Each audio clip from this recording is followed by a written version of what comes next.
Hello class.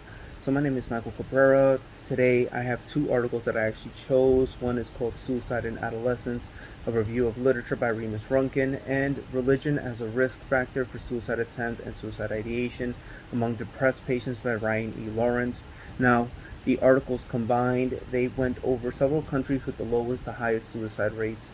The statistics showed how prevalent suicide in our young communities are, how religion can hinder a patient who is depressed, and a few examples as to what can cause one adolescent to want to commit suicide opposed to someone else in a different circumstance. So the highest teenage suicide rates were in countries like Canada, Estonia, Latvia, Iceland, and New Zealand. The lowest suicide rates were in Greece, Israel, Italy, Portugal, and Spain.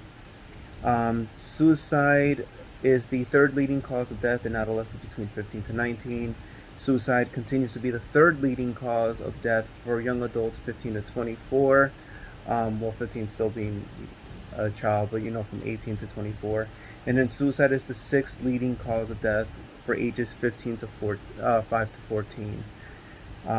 There was one, Scott H. Belshaw, who analyzed relationship between violence and suicide behavior from sexual assault victims and drug abusers, and found victimized American youth are at higher risk of planning or attempting suicide compared to non-victimized adolescents, which plays into the role of depression or other possible mood disorders due to trauma, and the effects that can also lead to possible suicide.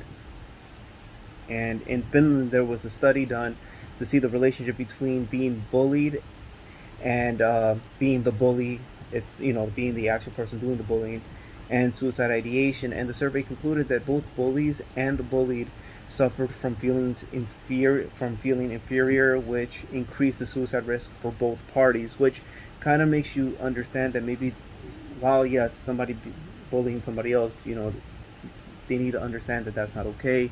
We also need to understand why they're doing it, because it could also help them from feeling those feelings of depression, of inferiority, and unfortunately committing suicide. And then this was actually the one that kind of caught my interest the most. There was a study that I was reading where it showed that suicide ideation was seen more in patients who took their religion very seriously compared to those who might not practice as much or at all.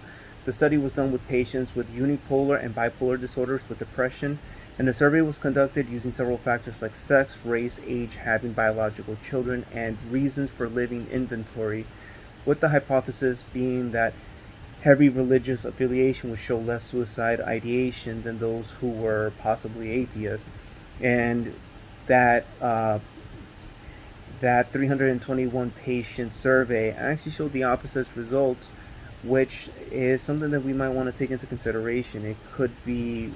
It wasn't one. Well, actually, let me go ahead and see, because let me pull this up because I actually have it in front of me. Um, so, actually, yeah, Catholics actually show to have kind of a high. Let's see here if I could pull this up real quick. Let's see. Let's just go over female.